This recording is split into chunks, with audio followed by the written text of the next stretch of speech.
Happy Monday, everyone. Oh my God, my voice is cracking. What is this? Today on the show, we're talking Superman updates, several new updates, and I have some spoilers. I have news. I'll be breaking news on this show today, so stay tuned. Plus, the Thunderbolts drop a very weak weekend at the box office. We'll talk that. A lot of news. So there you go. So get ready. Let's bring everyone on. Let's have a happy Versus Day. It's about to happen. Let's go.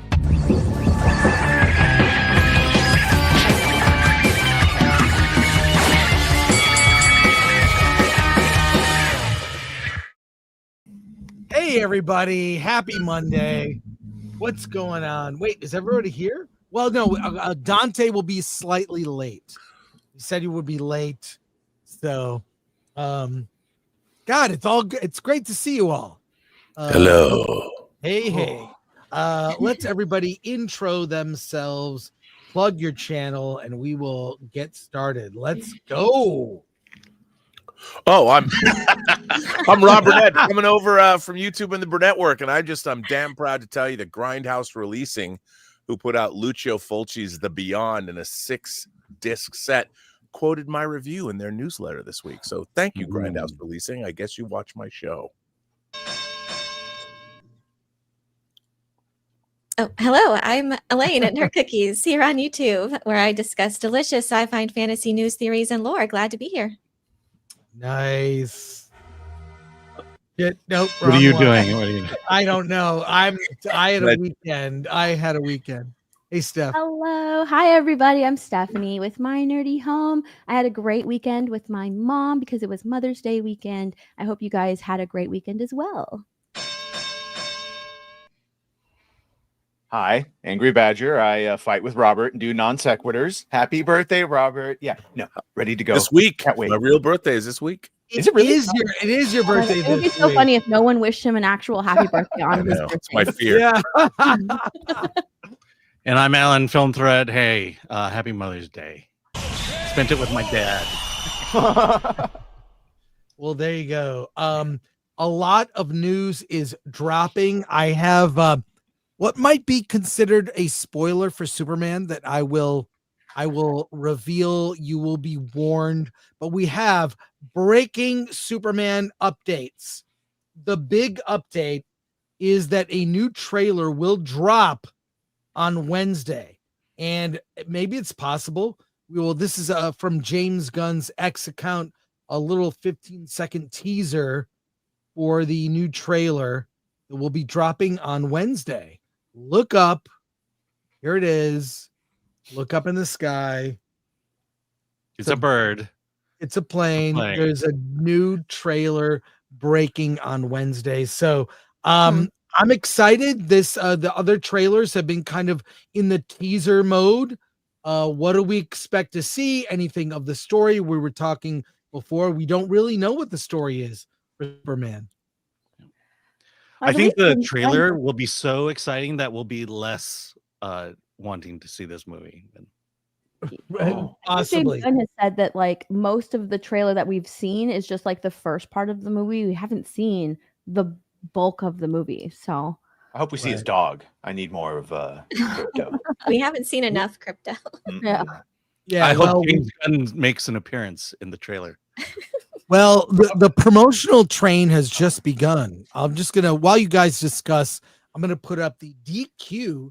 Oh, I was gonna say, Robert, do you think it would be too much to hope that we get just like a real solid, hopeful trailer with not a lot of jokes that just showcase Superman?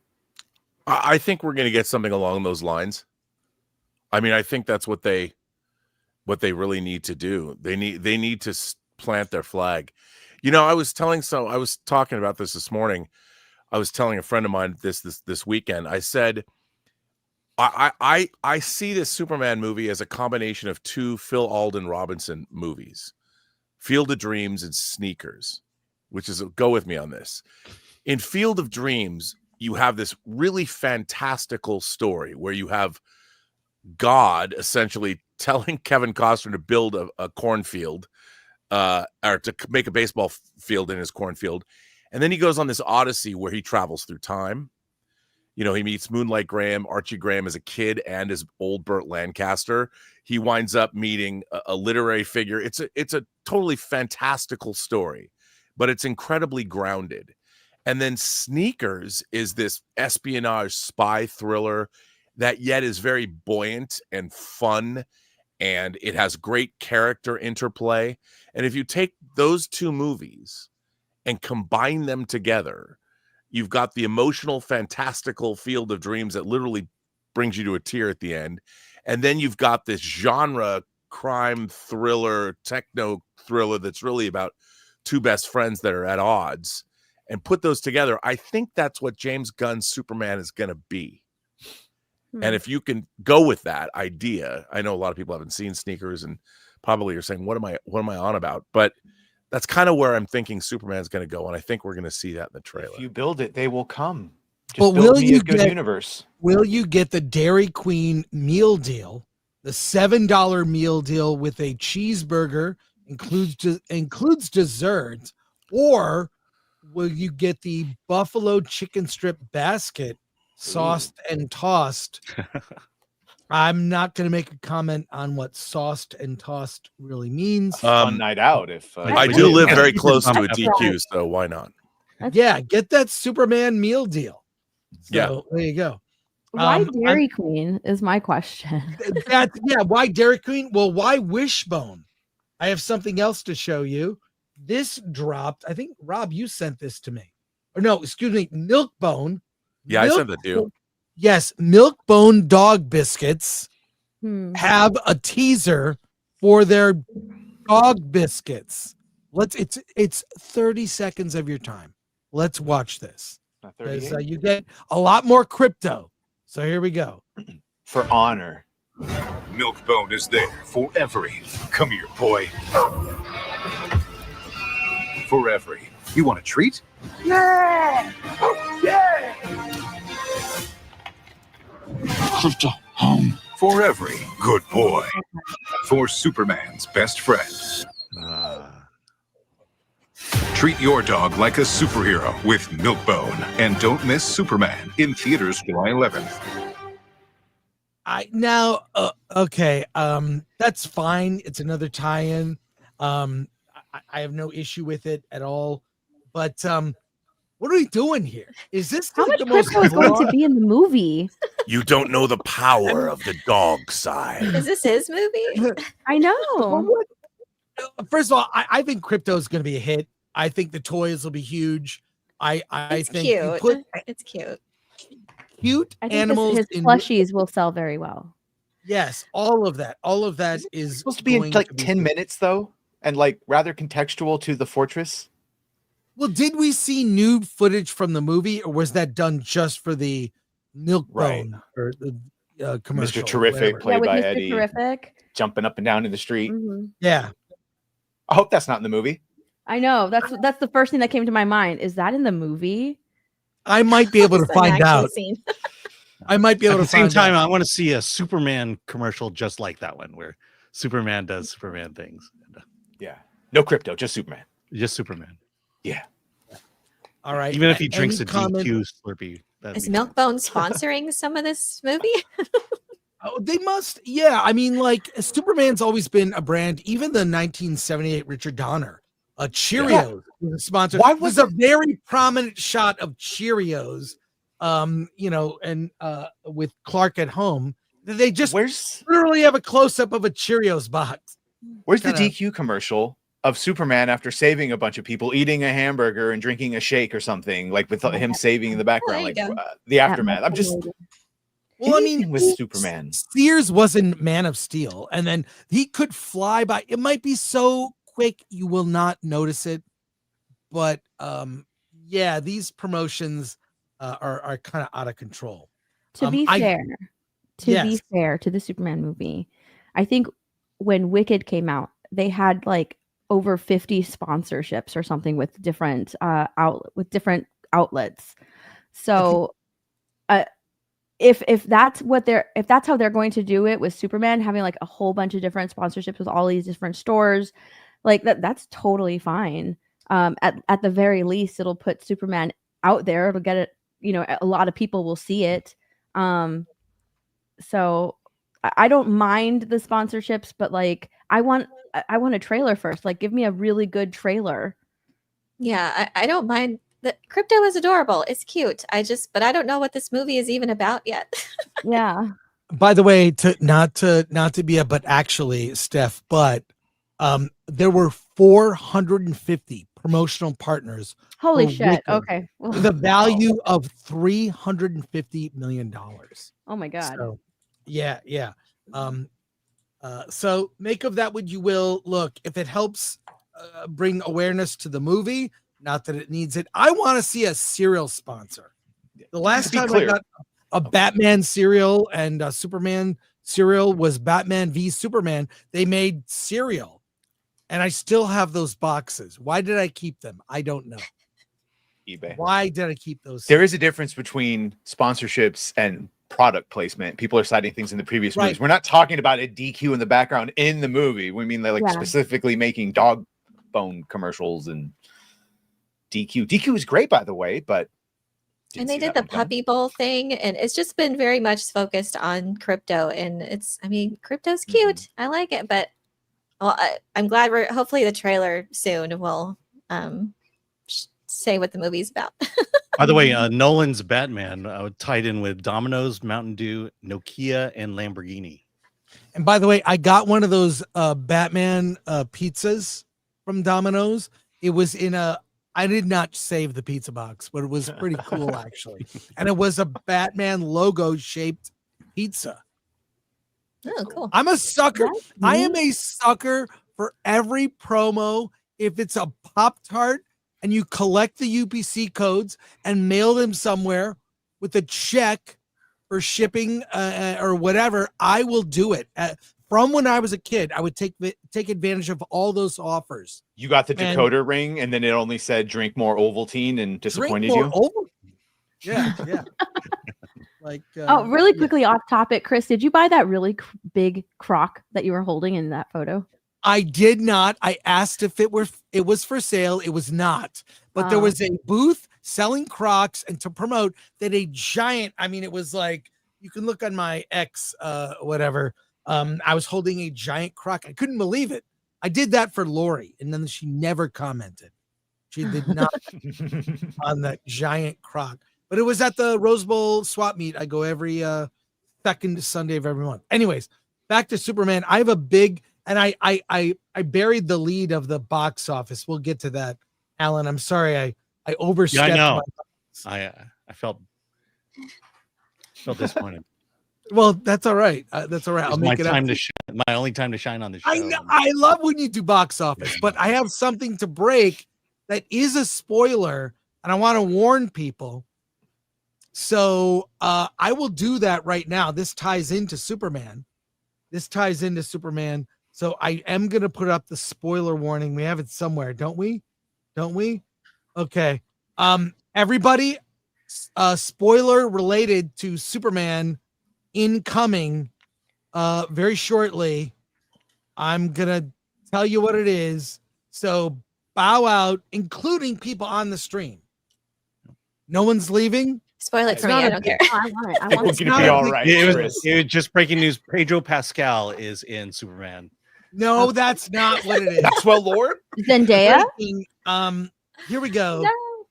Peacemaker is in Superman. Peacemaker has a brief cameo. In addition to that, Frank Grillo as Rick Flag's father.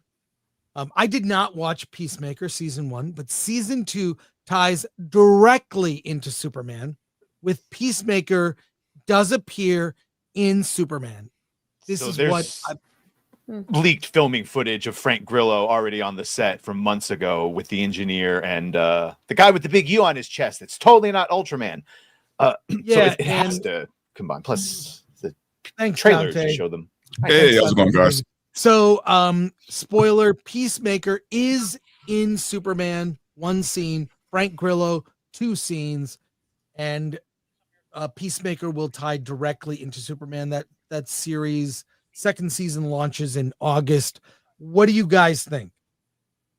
Well, first of all, when you tell people there's a spoiler, don't put a banner up that reveals the spoiler. yeah, okay, all right.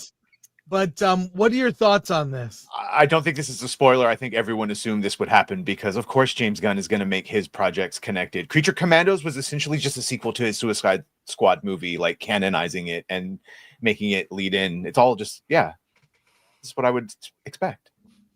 And here we go. There's another, and we've seen Guy Gardner and Hawkgirl is in the Peacemaker trailer, right. And James Gunn's Maxwell Lord or Sean Gunn rather. Yeah. Mm-hmm. The Justice Gang. Is this movie getting? People have already complained it's getting overstuffed. Is this too much? And I do remember the only time to me a TV series tied into a movie that I think ever had a meaningful impact that made it better was Winter Soldier affecting Agents of S.H.I.E.L.D. Mm-hmm. That week that happened was awesome. It was great. It changed everything for that show. It changed the Marvel story going forward. That was great. I don't think this will be groundbreaking. I think the difference between that and Agents of S.H.I.E.L.D., Winter Soldier tying into Agents of S.H.I.E.L.D., is that there were already established characters in Winter Soldier. We had already been following the MCU for quite a while until we got the Winter Soldier movie. Whereas this is supposed to be, as far as I was assuming, supposed to be kicking off James Gunn's DC. So for all of these characters to be put into it, you would have to have watched Suicide Squad to know who Peacemaker is, and the Peacemaker shows. I don't know what they're going to be talking about, but I'm assuming something relating to the Peacemaker show. So it's a bad decision already. This movie should just be about Superman. Yeah, to Steph's point, I feel like the marketing for Superman has been all over the place. Mm-hmm. You know, when you just want to know about Superman, we're learning about everything and everywhere all at once. Son of a bitch. But it's like, you know, I just felt like it needs a focus. Just make it all about Superman and let the other stuff be tangential and off in the background somewhere. Yeah. Well, the only reason we know anything about Superman is because of Chris and the leaks we heard. Like, other than that, we wouldn't know anything about the actual story, just his dog. Well, the only thing that I know is I've talked to two people who have seen it. One that really loved it, over the moon. The other one was very meh on it. The person who was meh on Superman said the issue was it felt like you were being dropped into the second or third film in a series, not knowing what was going on, with a lot assumed. So... See, and I didn't mind that. I didn't mind that we were being dropped into an already established Superman. I didn't mind that we weren't going to be getting any setup and we're going to see how he, learns all of these different things. I didn't mind that. In fact, I liked that because we have already seen origin stories of Superman before in the past. Let's see him, saving Metropolis. I didn't mind that. Yeah, I didn't mind that. But what's bothering me is that the MCU is currently restructuring because they have completely gone off the rails, and you have to watch these shows in order to understand what's happening in the movies. And DC is kicking off there. Like that's what it sounds like to me. You have to watch the shows, and you have to watch Peacemaker, because now I'm feeling like I need to watch Peacemaker because I completely skipped over that. Oh, and Creature Commandos, because that's actually the more present one, because that actually does introduce his universe. And you'd have to watch Peacemaker, and now Peacemaker season 2 and the Suicide Squad, because that is all made canon. Yeah, and in all fairness, though, Peacemaker season 1 was pretty good. So yeah, I've heard that. I've heard that. Oh, Isn't it the point that he said he was going to reset the universe, and then he fired everyone but kept all of his stuff, and now he's canonizing them? It's just, I don't know, it's icky. No, I agree. I have a question for Chris, though. Chris, the person who did like it, does this person normally like everything he sees?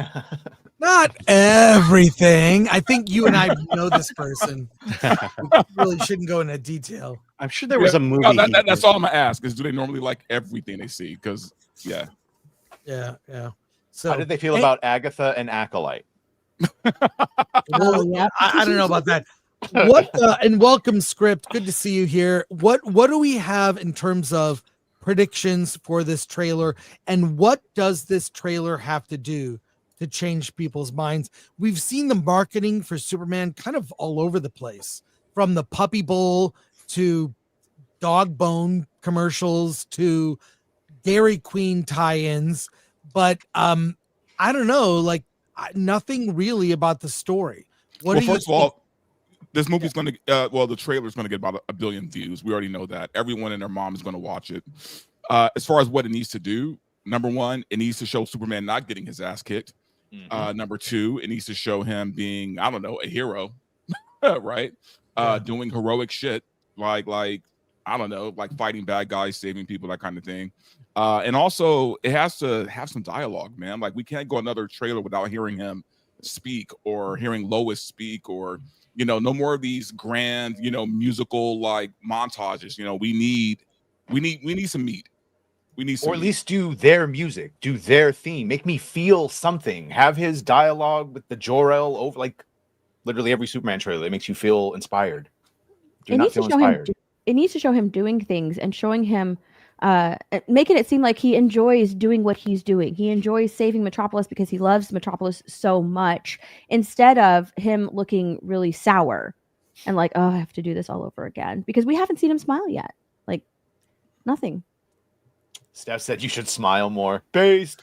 You really need to get a sense of, how these characters interact. No one's spoken to anyone yet. Yeah. Like, let's see some conversations. Let's see some interactions. I think they really need to establish characters and tone. And if we get a sense of that, and the fun of it all, and of course the story, and it has to be something that's intriguing that we haven't seen before. We're coming off of the MCU's been around since 2008, and before that we had the Raimi Spider-Man films and the X-Men movies and Daredevil and Elektra and Ghost Rider, all varying degrees of success, and now we need to see something that is truly new and fresh, and that's going to be tough to do.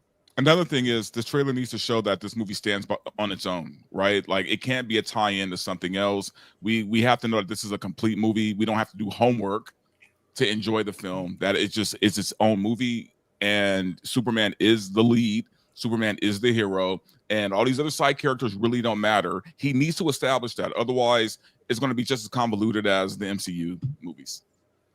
Well, do we want to watch the Peacemaker trailer? Even Can though you without getting struck? We will clip it out. Lori, give me a yes or no, thumbs up or thumbs down.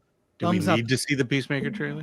Well, we'll talk about it on the other Just end. watch the first like 10 seconds, if nothing else, because that's the James Gunn, Sean Gunn connection. Well, if you're watching this live, you get to see it. If you're watching, later, we clipped it out. But let's watch it, and then we'll talk about it on the back end. Here it is. Multiverse. So does this, obviously he's preserving things from the last timeline into this? Did they just ignore it? Like, I think they just ignore it. Like on a soap opera, when an actor changes and they just never say anything. Is that how they're going to handle it? He's going to kill his version in the James Gunn universe and then be that. So his timeline will be the continuity and the new timeline, or some weird thing like that. I don't know. I think it'll be like a soap opera when they replace an actor and they just never talk about it. And what do you guys think? I'm so confused. I'm not confused. I think this looks fascinating. I can't wait to see how he drops it. Yeah. Yeah, I mean, I really like the first season of Peacemaker, so yeah, it's good. It's really over the top and fun. But wasn't the first season in the previous the previous yes DC? Yes. Yep. See, and was making fun of the previous iteration of DC too. Now, which is just what we want. And in Creature Commandos, it also shows Peacemaker there, speared with all the other heroes. Are you the only one who saw Creature Commandos here? No, I saw it. I thought it was great. That tracks. Yes. So Script and I saw it. Brute. I mean, do I really need to know what happened in Creature Commandos to understand anything going forward? Sure. Probably You not, want to know about no. Rick Flag Sr. and Weasel and how metahumans are? Sets the whole tone. I just want a Superman movie, really. Yeah. It's coming I never soon. watched Creature Commandos or Peacemaker, so I have no idea what's going on in this trailer. Yeah, Guys, here, I have I'm no not a John idea. Cena fan Neither either. am I. Actually, you know what's funny is this show made me a John Cena fan. Like I wasn't a John Cena fan before, Yeah. but he He did just such a good plays job. himself in everything I've seen him. He's just himself. Not really in this. I mean, kind of not really. Look, he's a buffoon, but there's layers to it. And See him in Bumblebee? Have you seen him in The Marine? That's He the real showed up question. in The Bear, and it made me hate that show. Oh, God. Like you ruined it. A good show, you ruined it. I will say he's on my favorite run as world champion currently right now. Right. Is he really? Yeah, he's a heel now. He hates the fans. Oh yeah, that's I don't right. know. He I did think say the that. show's going to do pretty well, just based on the strength of the first season. I don't know if this trailer did any favors or whatever. It wasn't the worst trailer, it wasn't the best. But then again, Peacemaker wasn't the worst or the best either. So, And Warner Brothers has had a difficulty marketing their stuff for like decades too. So I mean, they need to get some new ad people right on board because again, Superman the movie marketing has been very strange. It hasn't been very focused. Yes. Heck, even James Gunn, he dropped a different trailer accidentally a couple days ago that I managed to capture and put on my Patreon there. What was it? Just tell us. Oh, it was basically just an abridged version of what we saw just now. Gotcha. Yeah. Wow. I do think it feels like not as coordinated as other campaigns. It feels like he wants this to be Marvel, but Marvel makes their machine makes it look easy. Now, in terms of the movies, we'll get to that. But I think Marvel makes it look easy, and he worked in their system. Now he has to not only make a good film, but also build a system, a machinery, a factory to churn out content. And doing all of that at once has probably turned out to be difficult. Is this coming out before Superman? I missed that. No, it's in August. Yeah, in August. Oh. So we do have soups, and I failed to do my normal beginning of the show, where I talk about comments, subscribe to the channel, and the box office. Box office. We'll do the box office. But real quick, go to shop.filmthreat.com. We have Film Threat beach towels. Ooh. I'm very excited. Film Threat, Jaws-inspired beach towels and beach hats and just all kinds of Camp Film Threat is now my new favorite mug. A pint Those glass. camp counselors at Camp Film Threat. Yes. You got to watch out for them. I love all of our summer merch, so check that out. That's awesome. Buy something there. But let's check out the box office, Alan, if you would bring that up. And this weekend was a weak box office for everyone. Not just Thunderbolts, but we'll get to it. Thunderbolts dropped 56%. Wow. 8 million. Cumulative domestic 127. Sinners holding in at number 2. Amazing. Number 2, amazing. Dropped 34%. That's amazing. Minecraft number 3, 7. By the way, we should note Minecraft is about to become the first $1 billion movie of the year. Very close. Not 909 million so far. It will. I think they'll keep it in or re-release it. Yeah. They want that billion to be able to say that. Right? Yeah. And they should do that. Absolutely. Yeah. They need to do more. They need to do more chicken jockey theaters because they had like that one weekend where they held special screenings. 420 chicken jockey screenings. They need to do more of that. I think it'll. Alan, if you would go back, I'll go through the rest of the box office, then we'll comment. Accountant 2, number 4. Clown in a Cornfield, number 5. We interviewed the director on our show on Friday, 3.6 million. Shadow Force, number 6, 2 million. Fight or Flight, number 7 in its debut. A very fun, violent, hyper-violent action movie. Josh Hartnett, 2 million. Until Dawn dropped to number 8, 2 million. Number 9, The Amateur with 1.1 million. King of Kings rounds out the top 10 with under 1,700,000. And where is there's another movie that Disney thought they would re-release Yeah. to get For it's Mother's at Day. number There we go. at number 12. Disney's Snow White in 1,300 theaters made 400 under 500,000, 467,000. That's, I believe, is it a per screen average of what, Alan? You can do the math. Oh, it says right here $351. Average per screen. Yeah. It was not the Mother's Day hit they thought. By Is the that way, a flop? right underneath, hold on, Twice? right underneath Snow White is Friendship, played in 6 theaters. If Friendship had played in 7 theaters, it would have beat Snow White. Wow. Yeah. Is that a Oh, new wow, record, that's- flopping twice in 2 months? Wait, Yeah. Friendship was only in 6 theaters? I mean, we were lucky to see it. It's just playing in a theater Yeah, near it's a us. later release. It'll broaden out.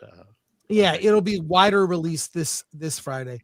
So thoughts on the box office, and this is weak. If you scroll up to the top, Alan, this is weak. This is not a summer box office. This is not a healthy industry. You can't just live on a random Minecraft being a gaming property. I mean, I don't know. I'm feeling for theaters.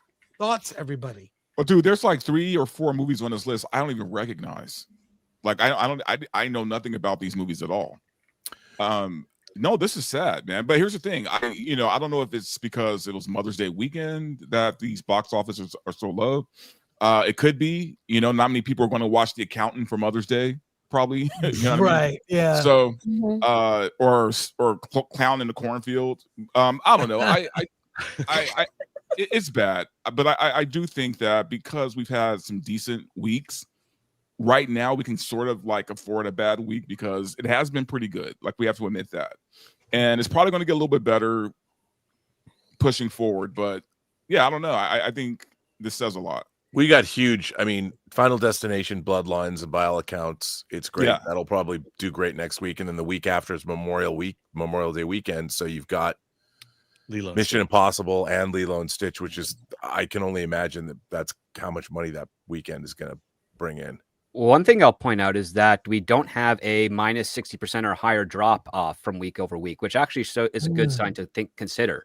Yeah. Because again, Sinners, what was it? Minus 5% the first week, and then 29, and now it's at 34. Like, that's holding pretty steady. And it was added to 155 theaters. And I've been hearing on the sides up here where I am that there is a huge region, usually in the Midwest right now, that are kind of tightening their belts up for the moment. Because the economy is kind of all over the place. So they're going to I think they're going to like show up for Memorial Day weekend 100%. Because number one, better titles are dropping that weekend. And number two, it's a time for actual celebration. Where Mother's Day, I think people were trying to reel it in, stay at home, kind of stay outside of the weekend's movie theater going experience, especially considering the fact that there's not really aside from Thunderbolts, which is really its second weekend, there's not really a debut film of high profile interest. Like Clown at Cornfield, I heard really great things about, but I haven't seen it yet, and I don't know anything about Shadow Force or Fight or Flight. So I think at this point it's more of a reflection of the fact that this was kind of marketed as a weak to begin with, and next week will probably be another rise up for a little bit. But I look at this and I'm thinking, if our budget control system and on these tentpole films was more moderate, that this would be a pretty solid weekend for theaters and for studios. But because some of these movies are, in the hundreds of millions of dollar range, that eats away on your bottom line. Like right now, Sinners is probably the most profitable movie on this list right now. Oh yeah. In Minecraft. And by the way, Sinners merch dropped at Hot Topics across the country. Ooh, Wow. Which it's all over. They are really I do want one of those jackets. They were nice. Sinners is re-releasing, right? To IMAX theaters, I thought. They are putting it back. I believe it's still at the Well, that's what I meant, Universal, but not Okay. all showtimes. Not all showtimes. But And- it's and at also- Universal City Walk. So I can't remember the last time a movie in its second or third week got a boost of 155 screens. Yeah. As well, and still only had a negative 34% drop. That's really impressive. Alan, if you would scroll down a bit, I want to see where Watch the Skies landed. It's probably only in a few theaters, but we covered a movie last week called Watch the Skies. I saw it. Bob Trevino likes it. Is still in there. That's great. Yeah, and That's you're right. awesome. That is a very good movie. It's really good. I just interviewed the director, Tracy Lehman.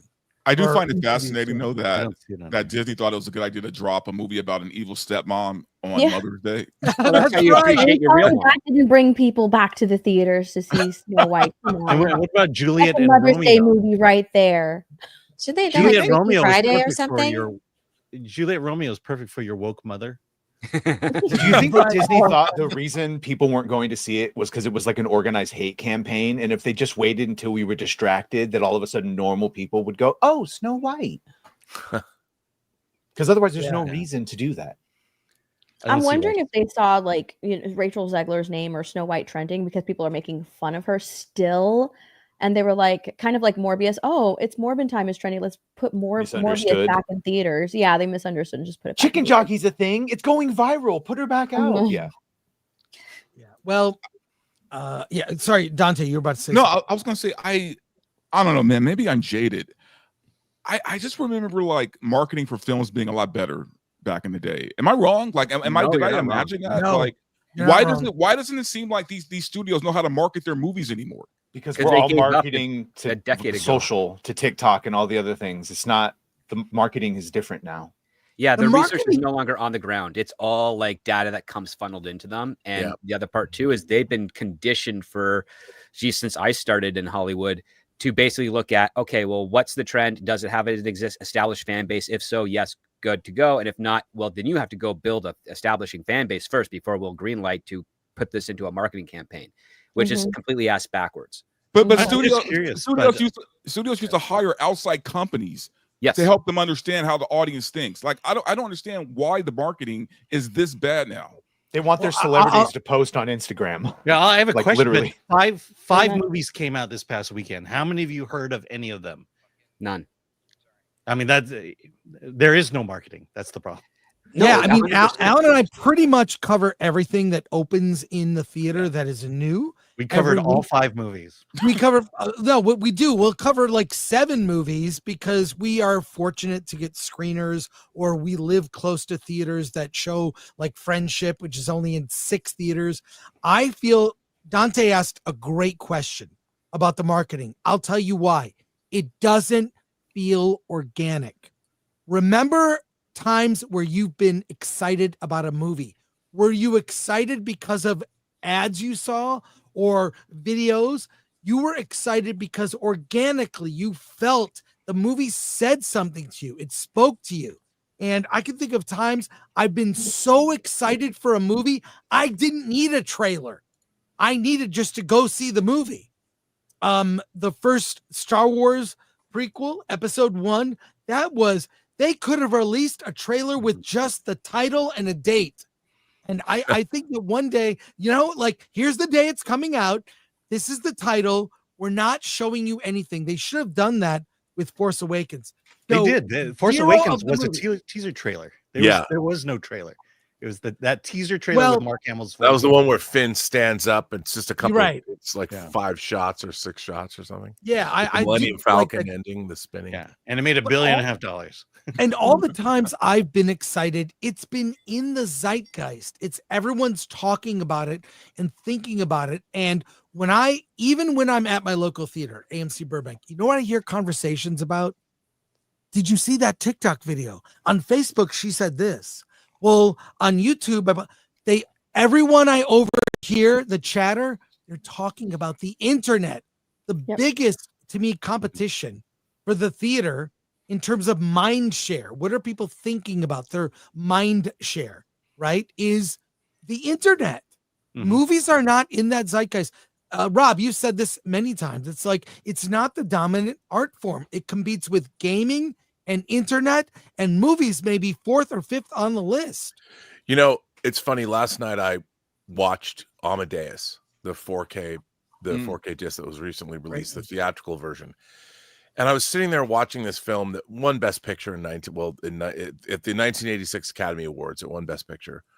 And I reviewed it for my high school newspaper before I even said in my review in '85. I said this movie's going to win Best Picture, and indeed it did. I was watching this film, and it's so smart, and it's so well made, and it's so. I'm like, movies are no longer. They're not like this anymore. And, you know, Amadeus was based on a Broadway. We used to get Amadeus as our Broadway play adaptations. Peter Shaffer's Amadeus was a Broadway play. Now we get Wicked. And I thought that sums up our culture as far as movies are concerned. No one would even greenlight Amadeus today. There's no reason to, and the movie was so far in terms of the way it engages the intellect and the entertainment value and how funny it is, and how the only thing I was watching this going, this kind of reminds me of Shakespeare in Love, which also won Best Picture that people make fun of, but still it's an amazing movie. And I think that there's just a difference overall in our culture and movies, because now everyone is the star. It's not just main character syndrome, but our culture, we're looking at one another.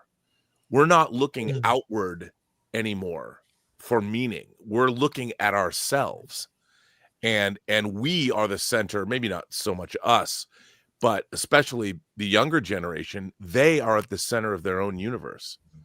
And when you are that way, you're interacting with other people. You know, you're looking at other creators, there's to look outward for meaning or for entertainment is another level or another layer that we don't have anymore. It's more immediate. Like, I find myself watching more TikTok or especially more YouTube, just because I find the engagement between human beings much more interesting.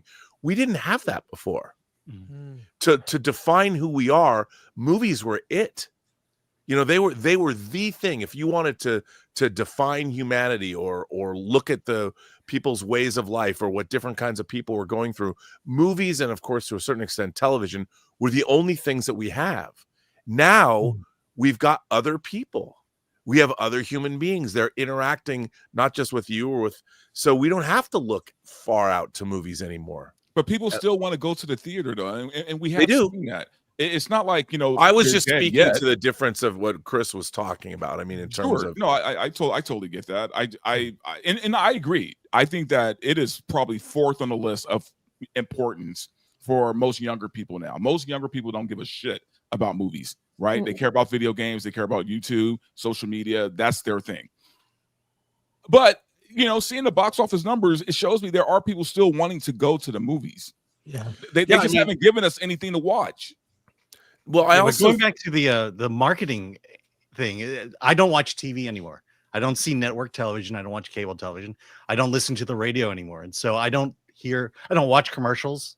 I don't see commercials. The only commercials I see are on YouTube. And I think that also speaks to just the changing patterns and the need to find different ways to get your movie publicity, get it out there. Well, that goes into the fact that most of the internet does targeted ads. So movies themselves aren't targeted ads. They're just everybody come watch our movie. But when you're trying to incorporate that into a targeted ad model, it's like, well, now you have to find out, well, who goes to watch movies? And that algorithm is very narrow because so many people like using the internet for all the free content that's out there. So now you're basically saying you have to compete with something that's free, that's a little bit more has a little bit more connectivity with like chat interaction or posts, versus going into a dark theater, sitting with a bunch of strangers and staring at a giant screen for 2.5 hours. So what did and then losing like, you know, $40 on a double ticket with you and your friend if you want. What did Sinners do to get all the word of mouth and the momentum and all the shit if no one watches ads anymore? It's the internet. Because it was let's say it was just across the board, the internet. I mean, people talking about it online. It's people from various different like parts of the internet all seeing this movie and saying you got to go see this movie, and that's kind of like seems to be the secret sauce nowadays. Is unfortunately you got to rely on influencers, people on the TikTok, on Instagram, on YouTube, and what have you that have massive followings that say, "Hey, maybe you want to check this out based on my recommendation," and then from there you kind of had that sort of natural organic flow. Whereas beforehand, it was on the TV. It was the previews before the movie that you were seeing anyways. Sometimes radio ads, bus ads, billboards. I miss the spectacles back in the day. Does anyone remember what they did for Contagion back in like the early 2000s? They actually had people stuck in giant tubes that were pretending to be infected, screaming for their lives to get out. And they were handing out flyers to get discounts on tickets for Contagion. We don't have that anymore. We should have that anymore. The Dark By the way, Knight that's a great movie. The Dark It Knight is had a great one movie. that Contagious caused is a a lot great of movie. issues because they had a marketing campaign that actually would chain up suitcases to various like street posts and lamp posts, and it actually was a marketing campaign for the Dark Knight, but it caused issues with the police because people thought that this was some sort of bomb or something that was going to delay timer. They didn't realize it was part of a marketing campaign. That was a huge controversy in 2009, I think it was. But it got a lot of people to go see The Dark Knight because they're like, these are Joker boxes, but it's also, within a decade of 9/11. So people were really on edge about what was going on at that time. Yeah, I would submit that the studios are doing these publicity stunts, and then they invite these influencers to come and participate in it, and then they put it on the channels, and they. I really liked I really see a lot of it. I like Kingdom of the Planet of the Apes, their campaign where they had people dress up as the apes on horseback and they were going through the different parks in New York and California. That was really cool. Oh, yeah. Lilo and Stitch is doing the fun one where there's an animatronic Stitch that's like taking tickets and popping out of popcorn buckets and like popping out of the posters. That works. That's Someone good. mentioned Smile in the chat too, and I remember seeing Smile. like random like at baseball games, they showed Yeah. people smiling behind the mound. It was like a little And creepy. in 2006, a bunch of newspapers made a Daily Planet masthead on their issues that they released throughout North America as part of their ad campaign, which granted, not many people saw Superman Returns as WB was hoping for, but I mean, that was a good thing to do. You could get your own physical copy of the Daily Planet. It would be fantastic to see that again. I remember when I was in Warner Brothers before Batman v Superman came out, they were entertaining the idea of renting giant spotlights to see if they could cast a bat signal on cloudy skies, but they realized That would have been awesome. it's super hard to predict when you're going to have an overcast on the day, so you just be shooting a light up in the sky and nobody would see the bat signal. So they nixed that, but again, people would really like that if they could pull it off. I think a lot of studios right now should be looking at Sinners and asking themselves, what do we do? Like, how do we and I don't mean copy it, but how did Sinners do as well as it did? Because let's be real, this movie should not have done nearly as well as it's doing right now. Yeah. Well, number one, it's original content. But that doesn't mean anything. There's But a lot of original movies that no different one than is what doing. everyone else is doing. I actually haven't seen anything in regards to Sinners with like marketing, even on social media marketing. I haven't seen anything related. I think Sinner's success is organic. It's Googler, word of Michael B. mouth. Jordan. Yeah, it's word of mouth. But It's I think word of mouth. it also has come because Ryan Coogler himself has made himself first of all, he did that Kodak thing explaining different formats. I think the way they helped market that movie, I saw a great conversation with him and his director of photography. People went to see Sinners because of Ryan Coogler. Mm-hmm. They wanted to support him because he came out and said, hey man, here's my thing. It was my dream project. This is what I wanted to do. And he brought his own audience, which if you look at the TikTok audience and you look at what the engagement on social media, what suddenly it wasn't the movie. It was you support him. You support Ryan Coogler, and suddenly Ryan Coogler is a man that you like him, you respect him. He's coming to talk directly to the audience now. You're not watching a trailer. You're watching. I mean, when he went up there and explained, it's like a 10-minute video that Kodak put out where he is explaining to you the different formats he shot the film in. I'd never seen anything like that before, and I must have watched it 5 times. And I was completely fascinated by this because, it's not even about clips from the movie. It's about him explaining something. You're going, wow, here's somebody who put a lot of time and effort into his work, and he's taking time and effort to explain it to me. And it was a totally different way, total asymmetrical marketing, totally something that Warner Brothers didn't even put it out. Kodak did. And you wanted to support that guy. Like, I think that people wanted to go in the way. What did he do after that first weekend? Both him and Michael B. Jordan went out and thanked people on social media. Mm-hmm. They came out and said, thanks for the support. So it's exactly this time that we're living in is all about, look what Tom Cruise is doing with Mission Impossible. They just put out a video on rooftops. They just put out a video showing him mounting a camera so it looks like he's falling. They're showing how it looks like he really did fall out of a plane and how they filmed it. He's doing the same thing. He's going to Korea. He's going to Japan. And he's like, thanks for coming out. He's going out and seeing his fans, letting people take videos, seeing direct engagement. So there's no wall between the audience that you're trying to get to come to your movie and you.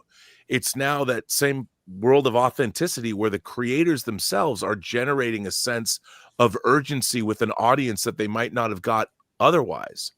Because now this day and age is all about communication, and it's direct communication. And I think that that's something the studios are way behind on. They have no idea. They don't even realize how YouTube can be effective, but they're still doing these junkets. And look, I've done junkets. You've done junket interviews, Rob. We've done these. It's a very kind of list. You have 4 minutes with so-and-so. And I interviewed in my time at G4. I did a lot of, I was the junket guy. I would go to things. I produce myself and come up with, I try to be clever, but you have there's only so much you can do with that. And most people, it's not very good. And it feels fake. It feels very fake. They're using old school methods that don't translate. We have a funny Thunderbolt is on the thumb, but we barely spoken about it. But and we have a lot of super chats. We'll get to those, and I have a lot of surprise news stories that will blow your mind. I promise you. To everybody. I want to get final thoughts on Thunderbolts. It seems like this is going to be a bust. I really do. And it's not a bad movie. It's not bad like Marvel's or Eternals. Flawed, but watchable. Yeah, Very flawed, but watchable. It's not the Captain America Brave New World, but it is dropping fast and is going to have competition from Final Destination, which I saw. And let me just say, I can't wait to talk to you about it. Oh, I'm excited for that movie. Okay, yes. If you're a fan of that series, get ready. Okay. Don't blink. I mean, there's I'm going opening weekend. So dude, I'm going again to see it. But yeah, I'm seeing something else. No, you have to see I'm not it. seeing this movie. Alan, I have not seen this movie. We can discuss it. Okay. The trailers were enough for me to not want to see this movie. On Thunderbolts and Marvel, because I think Fantastic Four could be great. It could be their best movie in a long time and still not perform. What are your thoughts? I think Thunderbolts for me, everyone knows I didn't like it nearly as much as some of y'all did. I have a lot of problems with this movie. Granted, yeah, it's better than the slop we've gotten, but I don't know. There were some things about it that just didn't hit with me all that much. I will say this though, I don't think there was any expectation for this movie. Like, I don't think anyone is super disappointed that it's not doing well. But also, there's not people who are happy that it's not doing well either. You know what I'm saying? So this was just a middle of the road movie that no one really cared about either way, right? Like, even if you're a content creator, you knew you weren't going to make a whole lot of, money off of this movie from your videos. This wasn't that movie. So I don't know. It just kind of is what it is. And honestly, I feel like it's the natural progression for this movie right now to be going downward because, you thought it was going to have a second good week? Like, really? Yeah. I don't know. I feel like Thunderbolts is a reflection of the current state of Marvel as to how many people will go see a Marvel movie because it is a Marvel movie, as opposed to people who will go see the movie because they know these characters. A lot of people would go see a Marvel movie because they couldn't wait to see what was next in line. They couldn't wait to go and see like what the after credit scene was, or the post credit scene was. So they would just show up because it was a Marvel movie. And the fact that it's doing so poorly, even though, it's been like, oh, this is the next, you have to go and see it. You have to go and see the Thunderbolts. And they've really tried to push it as saying like, this is the next phase of the MCU. You really have to go and watch the Thunderbolts, or like the end. Is it the first movie or the last movie in the current phase? I don't even know.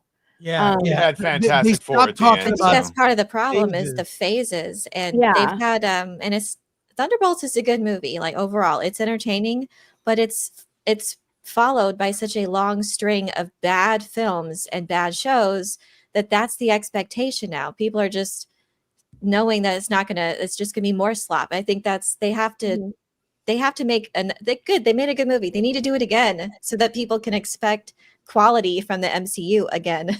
It's going to be a long road to that. I actually not believed Bob Iger, but the thing he said was accurate to the thing he was talking about, where more or less when you got through the corpo speak, he was like, yeah, we actually tried with this one. We paid attention to it. And you could tell they cut out some of the jokes. They shot Taskmaster right away instead of doing that long drawn out joke of her forget. Like they clearly, I believe they tried. Now, and the results were, I mean, Elaine called it good. I'm calling it flawed, but watchable I enjoyed things. And if nothing else, at the end of the day, I liked those characters more at the end of it than the beginning, and just keep doing it. Like Elaine said, just do that like 10 more times. And by the way, the popcorn bucket for Thunderbolts, which is a giant limousine, and there's a bunch of, they're still there. Normally, those popcorn buckets, they sell out the Thursday night. They're all gone. Mm-hmm. Is this at the limo? Is that the popcorn bucket? The limo, that's the popcorn. It's actually kind of cool. It's actually kind of fun, but it's $50 and it's basically a car. And then what do you do with it after? But it's still, you can very easily get the buckets. I don't know if that means anything. I'm just saying. The Mission Impossible one looks really cool. It's like, was it Regal that has, it's a special key that you fit into the, I don't know, that looks really cool. Yeah. I know this is kind of. I mean, ultimately on Thunderbolts, it didn't resonate with people, and who knew that a superhero movie that stressed mental health didn't resonate with people, and then for Bob Iger to say that this was a success. If that was supposed to be like the talking points for people, you know, in their reviews for this movie to have like this big focus on mental health, I'm not surprised that it didn't do well. I don't want to go to a Marvel movie and see a movie about mental health. I want to go and see them. You know, I want it to be a good action movie. And for honestly, I didn't feel like that's what it was. I feel like that was the discourse. But when I saw it, I was surprised because it honestly was just entertaining. And I don't know. I thought that it was very not preachy at all or heavy-handed in that. And at the end of the day, it was everyone. I was at a packed theater and everyone was laughing and having fun. So I don't know why they decided to push or characterize it as so much about mental health. I think it was an aspect, but it definitely wasn't. It didn't overtake the movie or stop it from being fun in any way. I don't know. Yeah. For me But for personally. the CEO of your company to say that this is the new direction of Marvel movies, that is not the message you want to get across. He didn't mean tone. He meant of production, of writing, of actually having a but it underperformed. One voice. I mean, he's underperformed because they've had 10 other film that horrible didn't make money years. Jesus, they're screwed. We can't even like commend them when they do something even approaching the right direction. This is not the right should direction. be able to, yeah. It is, Alan. Just because you like the movie, it doesn't mean that's what it's not people just wanna me. see. There's a bunch of people that normally would have destroyed this when fucking Jeremy Prime from Geeks and Gamers, when Jeremy Griggs is talking about he liked the movie, that's not just me defending because I like it. That's clearly people that would be apt to point out culture war did find enjoyment, didn't feel attacked. I found that is the right direction. I found when people like a movie, they go out and see it and it makes a lot of money. But this one didn't.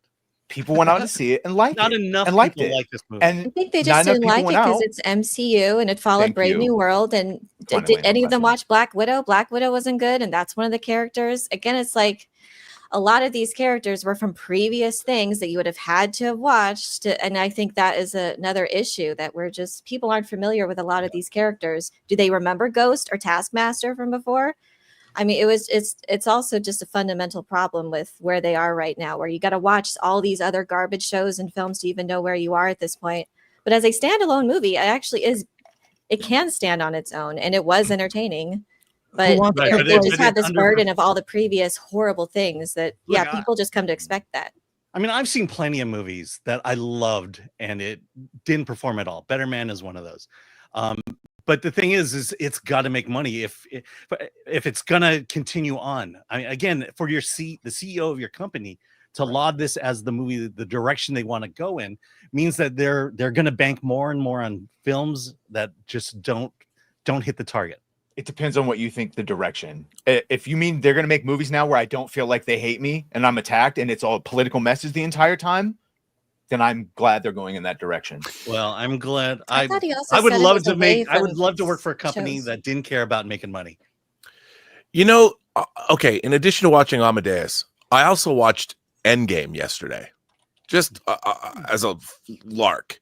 And I just put it on, and first of all, that movie, there's a lot of people that talk about, oh, there's plot holes or whatever. That movie is wildly entertaining. And it really knows, from the opening scene of Hawkeye's family getting dusted to Mr. Fantasy being played over the opening Marvel logo, to Tony Stark recording his dying wishes and playing with Nebula. That film is a masterpiece of character, in terms of it's just one character interaction over another, and you see characters that wouldn't normally interact with each other interacting with each other, and it is wildly entertaining. And it just builds, it's all character, and it's so much fun to watch. There's been nothing in phases 4, 5, and 6 that come, even Thunderbolts, that come remotely close to what all those characters were. Plus, we care about them. You've seen it. It's been built up. It's all earned. And it was funny to go back and watch. And I've been watching a few of the earlier Marvel movies.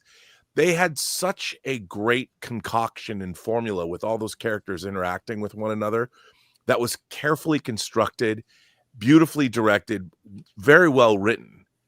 And I don't know what happened, but the newer films have none of that. I don't know if that's I don't know what the special sauce that they're lacking is, other than the fact that they're just not making, the films aren't as good. They're not as well written. They're not as well directed. The characters have a lot less gravitas. I mean, in Endgame, you have a scene where Steve Rogers sits down with Natasha and they're just talking over a desk about how they feel, and you're riveted, and they've lost all of that. I feel like with Endgame, the reason why it feels so satisfying is because there's so much story, right? With character-driven story leading up to that moment, because the people who were writing these things really, I don't want to say like they cared about it, but they were more focused. It was more story focused, more character-driven. 100%. So everything really wrapped up beautifully in that movie. While flawed, like there are some things about Endgame that I don't like. It was still, there were still a lot of like callbacks to a bunch of different movies, like just little things that you can pick up, little Easter eggs in Endgame that just felt so earned in that movie. Whereas now it's more agenda driven. You can kind of see that in Endgame when they have all of the girls for some reason all come together to fight Thanos, to the women of Marvel coming together. It was in there because it was the women of Marvel. They wanted to give them their own moment in Endgame, but it's like they took that and pushed that in the next few phases. So it wasn't nothing was earned. Everything was given. It wasn't story and character driven and focused. It was more agenda driven and focused. And for some reason, the people who were writing all of that stuff, the people that they hired, cared more about self-insertions than they did about the characters that they were writing for. So that's where like it sort of fell off, because it just nothing is earned with these characters. They don't give us a reason to care about these characters like they did initially with all of these original characters. And it really started talking, and it really started going towards its agenda, right? Like, oh, we wanted more women in Marvel because they didn't care about what came before. It was always so focused on the men. Now we want to focus on the women, and everybody marketing these movies started taking those talking points, and it wasn't anything that we cared about. We cared about the characters, not everything else. Well, I totally agree with you. I think that you nailed that. And I think one of the big problems when you're watching these films, and I noticed this, when Scott Lang comes out of the quantum realm and you see him go to San Francisco, and he goes to the Memorial Park where everybody who's been dusted is on these stone obelisks, and he finds his own name, and then you see him walking down a dirty residential street where no one's picked up the garbage, and he sees this lone kid riding his bike down, and Scott has no idea what's happened. He has no idea Thanos snapped everybody away, and he asks the kid, what happened here? And the kid just looks at him and drives off. And then you see him come to his house, and he meets his grown-up daughter, Cassie, who's grown up 5 years. That little sequence was so interesting and so character driven. And we know that Scott Lang doesn't know what's happening. And you're so with him, and you feel his disorientation. And when it's almost like a little vignette, like a little short film. And when he gets home and his daughter, he knocks on the door and he looks at her, there's so much emotion in that scene. It's so satisfying, just like the opening scene where Hawkeye's family gets dusted. All of these sequences are totally story and character driven. And like you pointed out, there's no agenda. It takes the situation that was created over the course of the entire MCU, builds upon it. The problem with all of the DEI and all of this agenda driven storytelling is all these agendas that people are serving are victim narratives. So what you're doing is you're injecting victimization into characters that are by definition supposed to be heroic. And even when they're fighting for us, or they themselves are put in positions of compromise, they're still heroes. Whereas serving a victim narrative is totally contrary to fantasy characters. Of course, a victim narrative dwells on the fact that you're a victim, where a heroic narrative says, I'm not going to be a victim. I'm going to rise up. I'm going to fight against this. And if I die, I die. But if I win, then I've proven that I can persevere. Yeah. Yeah. And the three examples, Rob, you gave of Scott and of Hawkeye, what makes those great stories is the fact that we as an audience can relate to it. Yeah. That we can connect to the emotions of those characters and feel what they feel.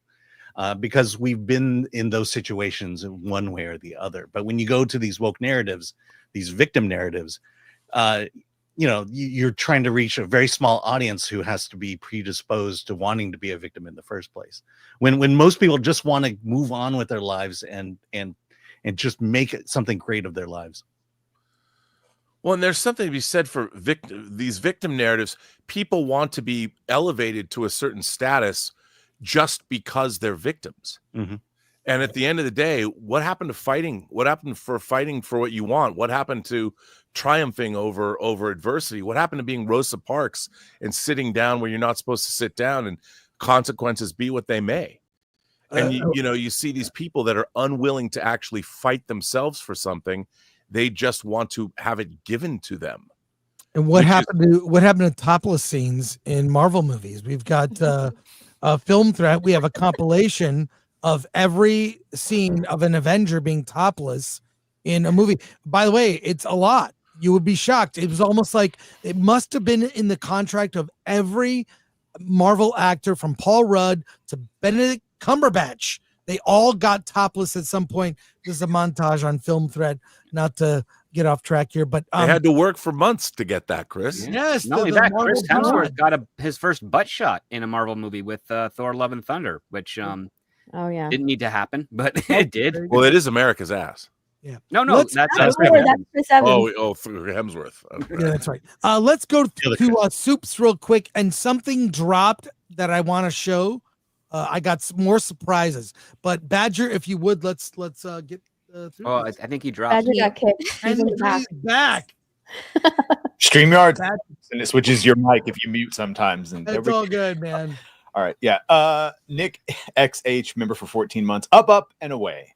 Thank you, Nick. Oliver Laveri Farag, member for 10. Have you guys seen the leaked sizzle reel for Kung Fu Fury, the movie? The Kung Fuhrer is back, and the president that was elected to lead and not to read needs some help. It's filmmaking at its finest. I did find it. Yeah, someone sent it to me, but thank you. It's wild. I'm not sure if I should show it. That's like over a decade old, that trailer, isn't it? Yeah. I'm not sure. Yeah. I think I remember that. M for 2. Anyone think it's Space Godzilla and the new Godzilla X Kong movie? That's what I was saying. Supernova. Bring it on. You got to bring the controller back from Godzilla versus the Astro Monster. Oh, I would love that. Planet X, man. I've never seen that as a cosplay at a convention, but I would love that. Jan Hu for 742. Now I want to see someone cut some crypto scenes and Ghostbusters with Louis Tully. Maybe I've got a milk bone. Oh. Yeah. Pilgrim Media for 2. I watched The Studio Really thought it was good. A lot of people saying it's good. I think it's got season 2 now coming out. Pilgrim Media for 2. Is James Gunn's smoke show wife in the film? In Superman, I don't know. I'm going to say yes. If I had to guess, I would say she's in it. By the way, Chris, check your email. I already checked it. Okay. I know what you're talking about. Yeah. All right. Next Monday. Next week. Red Okay. French Moon for 5. If Peacemaker is a cameo, you don't need to watch the show. Let's not overreact with homework. Also, why is it now bad to work with your crew? I don't know. Bad to work with. I think James Gunn likes to work with a lot of the same people. I don't see anything wrong with that. No. There's nothing wrong with that. Lots of people in Hollywood do that. You form a shorthand that makes it more efficient to make your project. Yeah, right. But still, I don't want him to be. He doesn't look like Maxwell Lord, but it's fine. Just have his brother do every role. You fat hoe for $1.99. Elaine, you know my fave movie? Only You. Stargate? I Must have mentioned a were you movie the that one was that his asked- favorite. Someone asked me about Stargate videos last week. I'm assuming it's you, but which I did come out with one about balls, so check it out. I love. Would that be Stargate. Only You with Marissa Tomei and Robert Downey Jr. And Billy? Oh, Zane? is that a movie? I thought he meant me. Okay. Albert Not a Retro for 2. 100 gigabytes plus 100. What is this? What is the GB versus 100 US unarmed? I think Great Britain's. Great Britain's Yeah. versus Yeah. US unarmed. Oh yeah, it's gorillas. 100 UK men versus, or not men. Or I think it's men. Yeah, versus 100 US men, no weapons. Who's winning? It's Well, a play off of depends the on how 100 men drunk they versus are. gorilla. Yeah, Yeah. UK men can brawl. This is the new argument. Yeah. they Yeah, can. that's Yeah. That's the new What debate. century? I Current mean, day? are we playing by Queensberry's rules here, or yeah. how are we doing this? Gotham Guy for 5. Yes, Sinners is re-releasing on the IMAX 70mm on Thursday. I got lucky and got tickets for Sunday at 10 p.m. at the Metron in San Francisco. It was filling up that fast. Yeah, Cool. That's still there. Yeah, right. Rudy for 2. I remember I used to get excited for movie posters. Yeah, movie. No, that's a lost Mo- art. Yeah. Movie poster design is not great. No, it's No, not at gone. all. Lost art. Naveen for 100. Speaking of Amadeus, watched Brazil the other day. Made me realize how creatively out there the 80s were. That film would never be greenlit today. I That agree. is true. It'd be an A24 movie if it even got out. Also, I think any Terry Gilliam movie probably these days wouldn't fly. So Yep. Andy McStar Wars for 2. Always a good stream on a Monday. Oh, thanks, Andy. Appreciate it. Albert Not a Retro for 10. Regarding last week, Burnett Canadians started changing their travel plans as a result of POTUS 47 tariffs. Any Canadians who go stateside for vacations are sellouts and deserve what they get. Annex that. Jesus. Jeez. Work hard. Wow. Royston S. Bailey for 2. MCU needs 3 good films in a row for people to turn up. Oh yeah, establish a pattern, and people will come back to that positive pattern. 100%. Pharaoh of Vibes for $4.99. How many of these MCU projects tackle mental health and depression? Are the writers of Los Angeles okay? You know, I mean, even like there was that scene with Steve Rogers at the beginning of Endgame where he's But like She-Hulk was one long therapy session. Acolyte was one long therapy session. Like, Yeah, it's they're kind of taking a like thing. some of the shorter subplots of like 1980s Marvel comics when like Ben Grimm was trying to figure out his purpose in life after Secret Wars, and you know, Bruce Banner was going through his own stuff with his dad because they retconned his parental abuse at that point. I think they're taking that and they're just saying, let's run it entirely in the first act. Let's not go to how it kind of shaped and defined the characters to be stronger.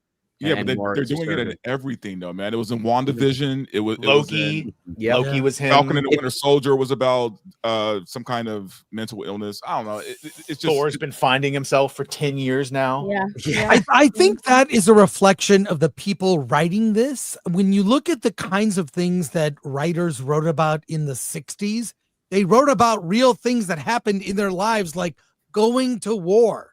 And you have a generation now of writers influenced by not real life experiences. So what do they write about?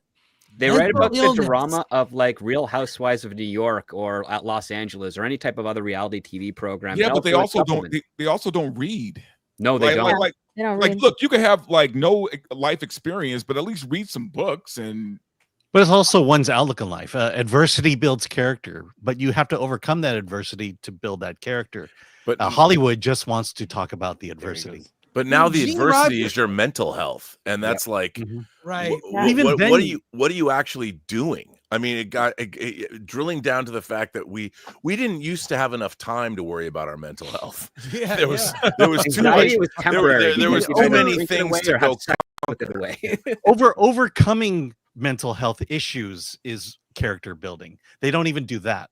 No, It's just dwelling upon the adversity. They're bored. They live in a society so free that they can do whatever they want to. They're bored. They have to make up they have to make up adversity for them because there really is no adversity. They just have to make it up. Yeah, they got to And find they do it in reasons. such a to feel- terribly uncreative way. That's the worst Uh-huh. part about it. Yeah. Albert, not a retro for 5. Hail, Steph, priestess of the cult of spicy, slayer of She-Hulks, crusher of the coven on the View, crusher, bane of Zegler, of trendy bimbos. Oh my God, who's next? Blake Lively. Oh no. Yeah. Graph There you Web go. for 2. In the name of all that is holy, hashtag cancel Disney Plus. By the way, Chris saw another simple favor, and Oh, I saw that movie. Have you seen it, Steph? No. Not I've seen one I've seen the person- first one. Yeah, not one person I know has seen it, but yeah, but Yeah, we it- all know someone who has. So it's insufferable. Also, So by the I- way, the only difference between Blake Lively and Misha Barton is that Blake Lively married the right guy. Yeah, That's it. Otherwise, she would have the same career. I don't know how Blake Lively gets work. Well, I know now because of Ryan, because of her husband. But I'm just saying, I don't know. She's pretty talentless, man. She's pretty bad. So, hey, I haven't seen this, but this dropped on X yeah, it's really this cool. morning. Yep. I am dying to see it and share it with you guys. So we will do this together. And this is how you promote a movie. Tom Cruise, from going to theaters to just being so gracious. And even I remember Top Gun Maverick, he did a short video just thanking people for coming to the movie. And I expect to see that when MI Final Tonight. Reckoning. Not tonight, but we are seeing the movie tonight. I think Dante, myself, and Alan are going. But let's watch this together. I have not seen it, and I can't wait.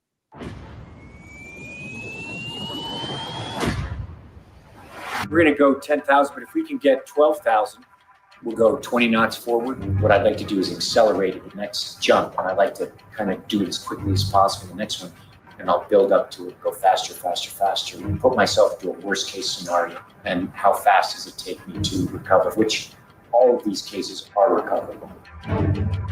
Here, let's put this on, please. Let's check the frame again. Yeah. That's my hand position. Your hand position is good. There you go. You can even hold it a little lower there. Just know I'm going to be like this. Okay. My head I'll be like this. That's better. It gives you a lot more margin for error. Let's talk about safety. We'll do the same exit. I'll be in an accelerated spin. Really, what do we want to see in this frame? We want to see me falling. Yes. And then I throw it. It's like, hold. Okay, let's do it, guys.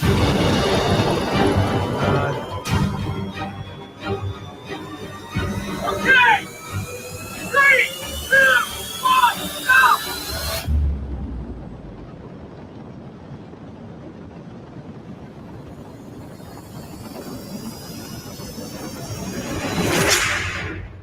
that's insane. Oh my Wow. God. So That this is- weekend, I'm so excited. this weekend I watched Dead Reckoning. Then I went to binge and pop around, watch the other MI films. They are a blast. It's so entertaining. They're so much fun. The stunts are amazing. I can't wait to see it tonight. So and I don't know. Okay. I hope it does well. I'm concerned that the sort of, people being standoffish to going to the theaters. I don't even know what the predictions are for it.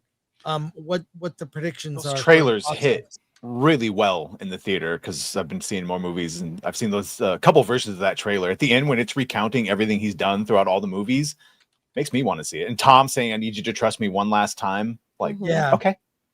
Need to remind you also the last one underperformed. It did. Yeah, Wasn't that in an IMAX fight also with Oppenheimer, and that was one of the reasons it underperformed because he tried to play Chipman? I don't think IMAX was the reason. He went up one of against the reasons. Barbie and Was it right before Oppenheimer. Barbie? Yeah, I know that. Yeah. Yeah, it was a good movie though. This is the was most really good. consistent, good, entertaining franchises ever. Yeah. Yeah. I mean, I saw that Dead Reckoning like 3 times in the theater. Now I've watched it at home. That thing holds up. It doesn't exactly end on a cliffhanger, but it's unresolved. So I cannot wait. He's been doing these movies for over 20 years, man. This is crazy. Yeah. So I can't wait. In other big news, okay, what is the next great franchise? Well, let's just say this. I predicted this, and I didn't even realize the news was under the radar about this. Skibidi Toilet Oh God. is coming to the big screen and television. And who is heading it up? You'll never guess. Michael Bay is involved. Yeah. This is true. Skibidi Toilet film and TV franchise in the works from Michael Bay, Adam Goodman. It's an exclusive interview. I don't know if we have the notes from this story. Yeah, we do. If you would read that, Badger, please.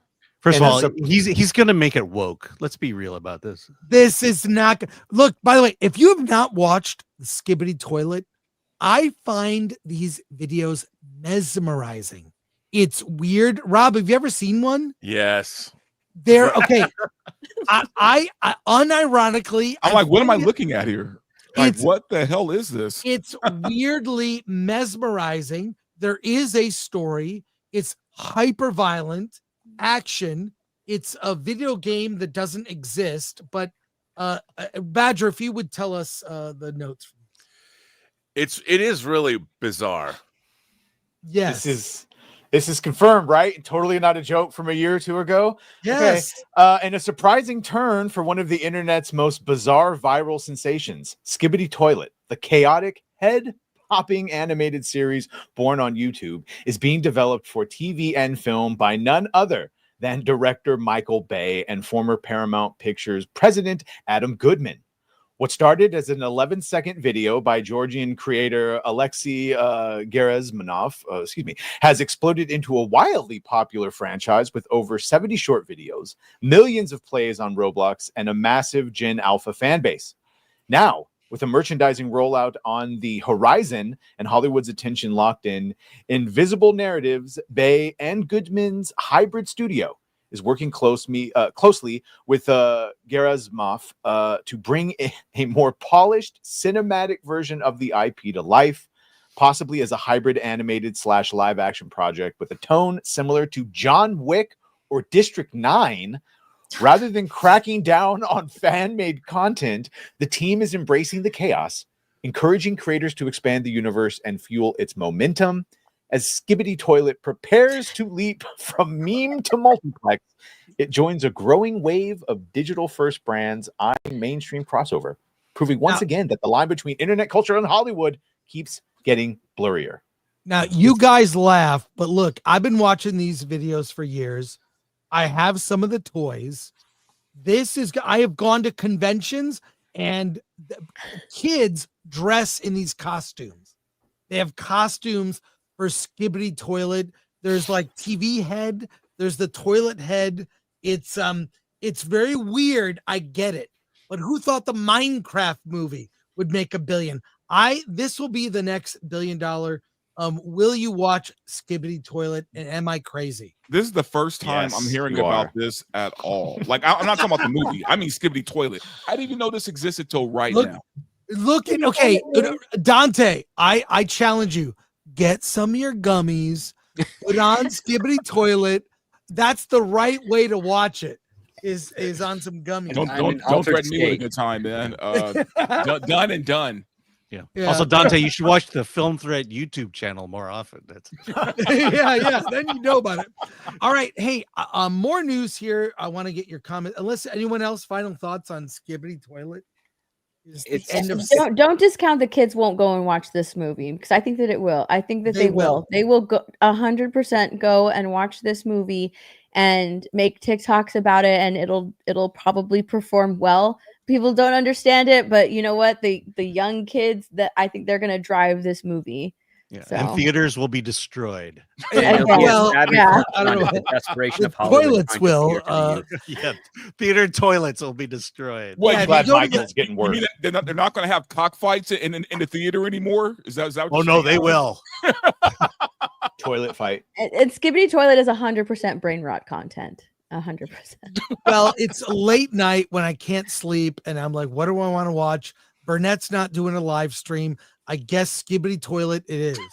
Yeah. There you go. The fact that you get those two choices says a lot about it. There you go. This was By a the way, classic, I Rob just want to Observations, say, man. He's got over 1,000 episodes. Yeah. I just want to state really quickly. I just found out that I won my case with YouTube, so they finally monetized my Peacemaker video Oh, nice. Yeah. because they copyright boy. struck me, man, and I'm like, and I fought it twice, and they finally gave up. Nice. Well, listen to that, Lori. Some other stuff.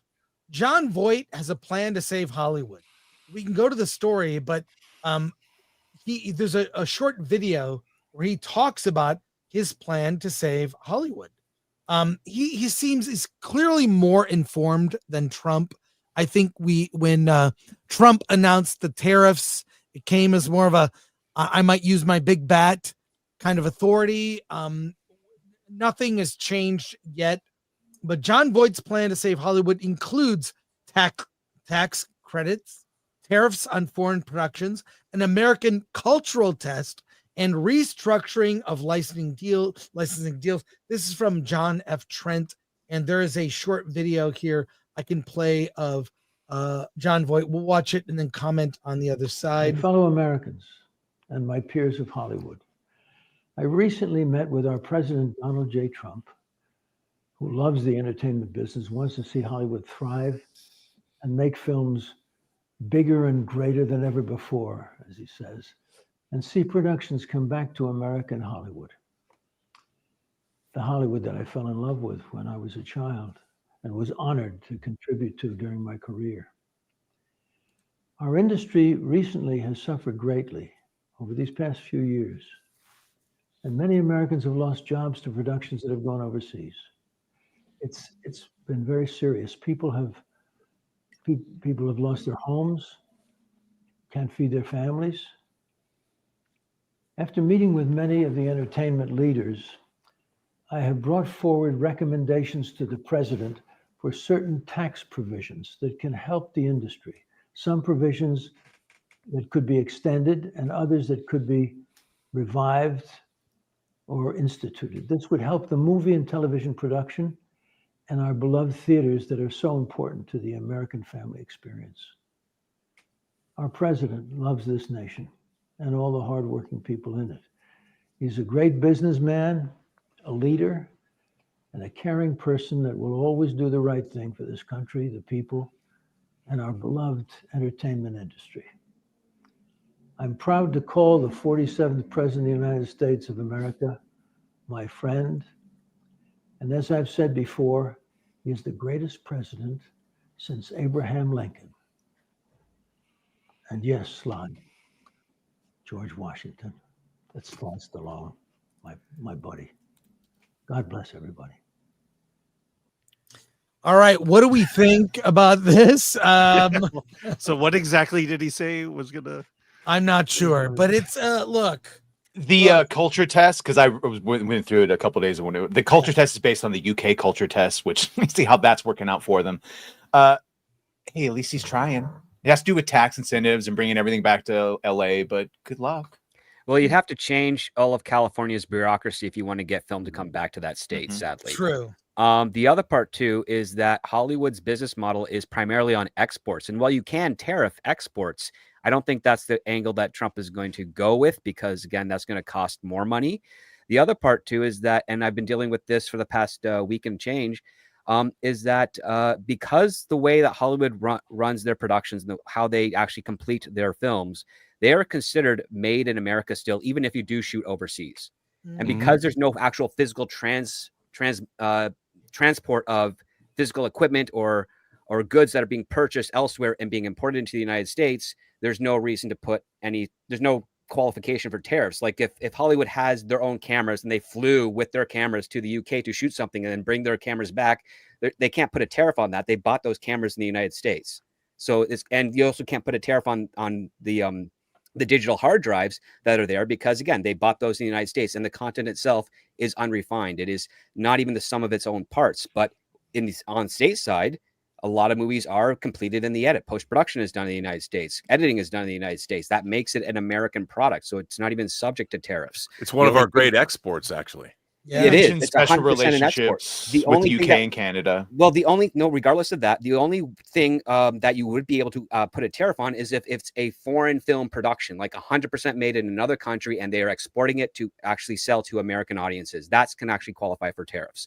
But like filming in Canada, filming in the United States, if it's a US company and they're just going there to film and they're bringing all that footage digitally back through the cloud or internet or what have you, and they're assembling in the United States, it is not subject to tariff. And if Trump wants to change that in the tariff laws, it's actually going to have massive repercussions on everything else. It's going to have repercussions on internet broadcasts, domestic broadcasts, over the airwave broadcasts, and any other types of digital products that are done in big tech that don't actually have a physical movement from border to border. And that is going to be incredibly complicated for him to cover. And if he does manage to pull it off, it's going to affect every business that deals in digital goods aside from Hollywood. And I don't think he's prepared to see how that's going to play out. Well, I think his main point, if the thing he wants to accomplish most, is bring production back to the United States. Right. I think everything else is just, talk. But I think the end goal is, stop filming in Canada, stop filming in Europe, bring it back to the United States.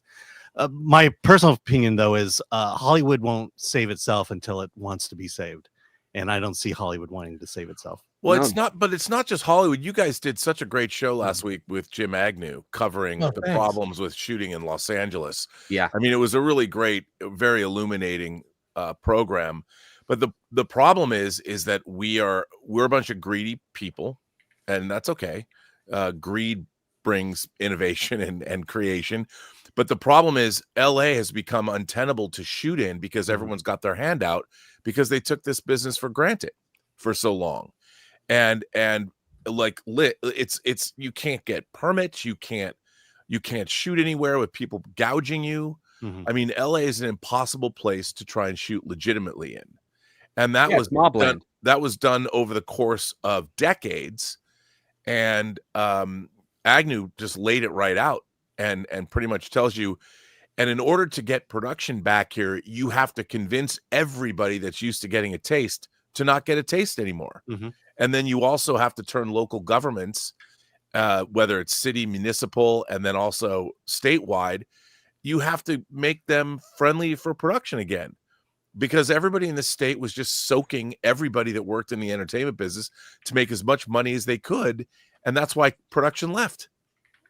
And what is the incentive to not do that anymore? And that is the incentive, is to bring everybody back, because all of the money that people were, LA is rapidly turning into a ghost town. Drive up and down Melrose Avenue and see what that looks like. And half the apartments are empty. There's nobody working in this city, because it's not just Hollywood, it's all the rest. It's the restaurants, it's the therapists, it's the doctors, it's all the dry cleaners. It's the dry cleaners, it's Whole Foods, it's Trader Joe's. The entire infrastructure and the entire economic ecosystem in Los Angeles has been compromised, and it might never come back. Yeah, here's the post from the president, Donald J. Trump, talking about this. I don't know. I don't know if I want to read that dramatically. Badger. Just do it in his voice. The Trump voice goes out halfway through it. The movie industry in America is dying a very fast death. Other countries are offering all sorts of incentives to draw our filmmakers and studios away from the United States. Hollywood and many other areas within the United States of America are being devastated This is a concerted effort by other nations and therefore a national security threat. It is, in addition to everything else, messaging and propaganda. Therefore, I am authorizing the Department of Commerce and the United States Trade Representative to immediately begin the process of instituting a 100% tariff on any and all movies coming into our country that are produced in foreign lands. We want movies made in America again. Now, does this mean the next Mission Impossible movie, even Nope. if Tom Cruise is in it or all, Nope. will it be only locations in the U.S.? I can't imagine. No. That it would doesn't be. apply to anything of that at all. Yeah, Because, Trump again, said he doesn't want a Bond movie made. It unless has it nothing to shoots do with all where over it's the world. filmed. Unfortunately, I went through a tariff lawyer with this for our own company up here in Canada because we make movies and we would export them. So our movies we know would be subject to a tariff in the United States if we were to send it out there. But it's an American company. It's an American movie. It doesn't matter who it's partnered with. If it is being assembled and if it's final transformation and the majority of that transformation happens stateside, it is not subjected to tariffs. And the other part too is, well, how do you put a tariff on a movie? Who pays for that? Is it going to go to the theaters or is it going to go to the ticket holders? There's no logistical way around it, but there is a way if it comes from a foreign film, because then the theaters that pay the rental on that film have to pay a tariff on that. And then They that said tariff what the stipulation was. If you are shooting a movie in America and the movie you are shooting could have been filmed in America, but instead you go to an outside of the country area because of tax incentives, that's what triggers the either whatever But the that's hell. not how the tariff not law getting works. but So- he's saying tariff, but what he means is we're not going to give you Yeah. tax. Like it's using Yeah, a we're hung broad up on the term. word tariff. Thank you, Alan. Yes. Please. Well, Killing me the here. other part too is the fact that the only reason they go to other places such as other states or other countries is because California has done that to themselves. That's it. Yeah, It's you're not a wrong psyop there. of- But It's at not the a same psyop time, from I think other he's countries. It's just like right. California has done it to themselves. So people are like, well, where can we go to shoot similar locations that we can find in California and not have to pay so much money, not have to bribe so many people in order to get this done? Well, we'll go to Kentucky. We'll go to Atlanta, Georgia. We'll go to the UK. We'll go to Middle East. We'll go to some Jordan. We'll go to Canada. They'll go to Australia because it's more lucrative there. They get more, they can stretch their dollar further. They get tax credits and incentives. But guess what? At the end of the day, they're still American films. So if Trump wants to get more productions here, he's got to authorize either a federal tax incentive that can supersede what happens in California, or encourage other states throughout the country, which they should be doing anyways, some more benefits on tax returns and tax incentives and tax credits. By the way, a letter was sent to President Donald Trump yesterday, and it came from the MPA, the DGA, IATSE, SAG-AFTRA, the Writers Guild of America, Producers Guild, Film USA, and Independent Film, asking I have the letter here. I don't know if you want me to read anything from it, but it of what everything that they suggested is done to bring production back to the United States. And it's a They pretty want to know what he interesting- would do, or are they giving? No, they're suggestions? writing this letter to him. It was written to him from all those groups. But and they're asking Trump for what he would do, or are they? they're giving no, him they're suggestions? suggesting to Trump what should be done. They just say we're a coalition comprised of creative industry unions and guilds collectively representing nearly 400,000 creative professionals that comprise the directorial, technical, and artistic teams that power the American film and television industry. And then they go on to talk about their. Is there anything of note worth bringing up? Let's say I'm looking at this. Okay. Film and television productions are highly valuable projects for local communities across all 50 states. The average film shoot spends more than $670,000 each day. Wow, I didn't know that. On location, and employs nearly 1,500 people, while an average TV series injects $49 million into a local community. Film and television production spending also directly benefits workers and small businesses. More than 90% of vendors paid by productions employ 10 or fewer people, including caterers, lodging, equipment rental, transportation, and many others. Over the past 2 decades, countries around the world have recognized the value of film. That goes on and on and on. In order to achieve our shared goal of seeing domestic film and television thrive, we would highlight 3 matters of particular importance that can be enacted through the current budget reconciliation process. One is Section 199, which is domestic manufacturing and production incentives. Section 199. 199. 199. Section 181, expensing for American film and television production, and Section 481, a carryback of net operating losses. And then it goes on and goes in depth into these. But we strongly support your proposal to create a new 15% corporate tax rate for domestic manufacturing activities, down from the current 21% rate, using the old Section 199 manufacturing deduction as a model. That's pretty significant. Lower taxes for the rich. There you go. So there you go. I mean, it goes on and on and on. It's really in depth. But this is their total response to him. And this letter was even signed by Sylvester Stallone, United States Special Ambassador to Hollywood. I'm reminded of a sketch. You maybe remember it, Rob, called Bullets Aren't Cheap with Steve Martin. Oh, yeah. He plays James Bond, but he goes to Orlando. Like it's a big exotic location. And he gets a soda shaken, not stirred. Yeah. By the way, this is a quick we probably can't play a lot of this. Yeah, you don't Saturday Night Live will kill you. SNL grabs everything. Anyways, Bullets Aren't Cheap. Look it up. It's a great sketch, and the entire thing just sort of it's how cheap Steve Martin is. Chris, this is a brand breaking news on Bloomberg. It's being reported that AMC is going to slash movie ticket prices by 50% on Wednesdays. What? That's awesome. Where's the article? It's on Bloomberg.com. Here, I can send you the. Here, remember when matinees used to be in the that? chat. Oh, okay. Here, I'll put it in the private chat. No, it's all good. But yeah, watch that Bullets Aren't Cheap sketch with Steve Martin. It's hysterical. So AMC, that's 50%. That's pretty good.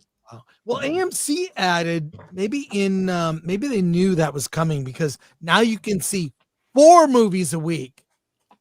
Yeah, but the point is price on the subscription. It's going to have to be carrot and stick. Alan, if you were going to explain the differences between what his tariffs are and what he's actually, but it's going to have to be both. California has to change what they're doing and not be so. There's a reason everyone's leaving, right? And it also has to be incentive from the other end to stay. Yeah, I mean, it's interesting because they're leaving California, but they can certainly go to other states and get the same kind of benefits.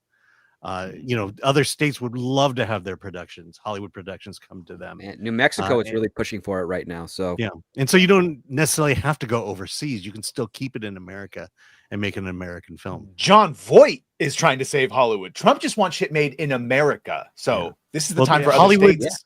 Hollywood can't be saved until Hollywood wants to be saved. Right. And more things need to be made in America. I mean, that's how you get a little bit more of a stable economy. Like all the outsourcing has really done. It's been great for a lot of people's wallets, but it hasn't really been great for the rest of the country. I just saw Rust. Rust was made in America and in New Mexico. Here from Bloomberg, although I can't access it. That's the story. Wow. So they do discount Tuesdays, matinees, now half off Wednesdays. There you Didn't go. they talk about that at CinemaCon that hey, we discount on Tuesdays? Well, why not Wednesdays? And it looks like they did. Look, anything to save theaters. But I think the real thing is just to make better movies. I mean, it's kind of obvious. Said and done. Yeah. Yeah. And don't attack your audience. Don't attack your audience. Well, yes, be like Tom Cruise. Star Wars has been Disney damaged Star Wars by trying to turn it into a girl brand. Now, I'm not just bringing this up because I am quoted in this story, or at least my tweet is from bleedingfool.com. Disney damaged Star Wars by trying to turn it into a girl brand. It was a couple years ago. I mean, look at this. Missed opportunities. Mark Hamill. He got such hate for that. Did he really? I love this. We never got this moment. Nope. He got attacked by the sequel trilogy fans because he dared to post that. In 2019, he said he did that. And then it goes on, forces female, going over this. And I just stated the obvious. Turning Marvel and Star Wars into girl brands will prove to be one of the costliest decisions in entertainment history. that has one of my tweets that age well, and of course several attempts to cancel me, but Bleeding Fool goes into it here by Chris Braley. What are our thoughts now? I see that. You know what you don't see? Kids playing Star Wars like that. They don't see it. You don't see that in image that's like that anymore. But I don't know. It really goes over stuff that we've talked about for a long time. I don't know if you want to read some of the story, Badger, but yeah, I got it. Okay. Since acquiring Lucasfilm for $4 billion in 2012, Disney's stewardship of Star Wars has sparked deep division within the fan base. While the initial announcement of a sequel trilogy brought excitement, many longtime fans quickly grew disillusioned as the iconic legacy characters, Han, Luke, and Leia, were sidelined, altered, or diminished in favor of a new cast. Critics argued this was part of a broader effort to rebrand Star Wars as a girl brand, emphasizing female leads and progressive messaging under the banner of diversity, equity, and inclusion. Protagonists like Rey and a bunch of brunettes with British accents, protagonists like Rey and the messaging behind slogans like "The Force is female" alienated parts of the original audience, not because of female representation per se, but due to what was perceived as forced storytelling and a disregard for the saga's roots. These shifts were seen as prioritizing identity politics over narrative quality. The backlash was compounded by Disney's dismissive response to fan criticism, often labeling dissenters as toxic rather than engaging with legitimate concerns. Recent content like The Acolyte has struggled to gain traction, and viewership numbers have dropped across multiple projects. Many fans now view Disney's handling of Star Wars as a case study in how misguided corporate agendas can damage a beloved franchise, eroding decades of goodwill. And for Star Wars to truly thrive again, the article argues, it must return to its storytelling core, honoring its legacy, characters, and fans, rather than chasing cultural trends. And well, look, I don't want to gloat over my tweet aging well. I don't want to. What I want to do is focus on what Mark Hamill said in 2019. This is what he said: missed opportunities. That image alone, in our mind's eye, I'm speaking to everyone here. In your mind's eye, you saw the continuing adventures of these beloved legacy characters. That never happened. We saw them meet kind of tragic ends, and it was very kind of. Look at very kind of, yes, very tragic. I did on the film Courage, which I have to do a video now for Film Thread on this, comparing the death of Han Solo to the death of Spock in Star Trek 2. You cannot compare. It doesn't. The way Han Solo died is in direct contrast to Spock. He died the way a villain dies, which is falling from a high place. That is how villains die a lot in fiction. Don't get me started. I'll tell you a lot of examples. But the way Spock died, he had a moment with the people who loved him the most, had the goodbye, and he did it in an act of self-sacrifice. Needs of the many outweigh the needs of the few. Correct. And Rob, I'm sure you have thoughts. Well, I mean, it comes down to somebody like Nicholas Meyer, who's a novelist and who is an auteurist filmmaker, as opposed to J.J. Abrams, who is not, who's basically a TV director who got to make a few movies on the big screen. But I think that The Force Awakens is a very problematic film from a storytelling standpoint. Nothing really works. None of it makes any sense. Nothing leads to anything else. And by the time Han Solo is he's in Starkiller Base with his son confronting a character we just met, and the guy runs a lightsaber through his stomach. I mean, why would he even walk out on that bridge in the first place? Because somebody wrote it in a script? None of that makes any sense. Why did he ever give up the Millennium Falcon? Yeah, that would never happen. JJ didn't really love the characters. The Force Awakens is a movie that makes literally no sense. It's a movie where it's called Star Wars, and none of the spaceships battle in space. They're all planetary. They're all on the ground. Hey, or hey flying Robert, over the ground. why did Rey have a British accent, even though she was raised on Jakku? Have no idea. Ask Yeah. JJ. He thinks Yeah. British accents are genetic. Yeah. That's the thing. And you can't course correct this, because even if you said right now, we're getting rid of everything they did, it's not canon anymore, and you had Sebastian Stan play young Luke and just did like Heir to the Empire, and yeah, but they would never do that. And so we're stuck with what we're stuck with. And hey, we got some really good Andor, but no one cares. And Skeleton Crew wasn't offensive, but no one cares. So all roads lead to Jake Skywalker. So now what do we do? Well, I think now there's actually this, I'm seeing this growing sentiment, even among the fiercest sequel trilogy defenders are now praising actresses for not signing on to the newest Star Wars movie because of how mediocre it's become. And so now it's okay to admit it, that those movies were terrible and a lot of the shows are terrible, because now with Andor, at least something that's competently made, they're shocked at, there's actually good quality stories that could be told in this universe. And now that they're also seeing these characters, Mon Mothma, and all of the stuff that people are seeing in Andor that they love and that they're over the moon for, it all leads to the sequel trilogy. How does any of this make sense for the rise of the First Order and all of that? And within a very short time period of their lifetimes, all this stuff and all the trials and all the stuff that they're going through for this rebellion, and they let it happen again, like in a very short span of time. So I think they're seeing, and even in Andor, we're seeing Legends material inspire an entire story. And that's it's alienating. And that's been my thing. If you're going to move forward, you need Legends. You need at least to be inspired for new stories. And this was an interesting way to do that. Gorman Massacre, they created this whole storyline from that with unique stories and interesting characters. That's the path forward. And there's no other path with the sequel trilogy that will lead to any sustainable future. Yeah, I don't think they thought it through that the main protagonist at the end of the movie somehow she gives herself a new name, and she is the surviving member of the main villain of the series, the granddaughter.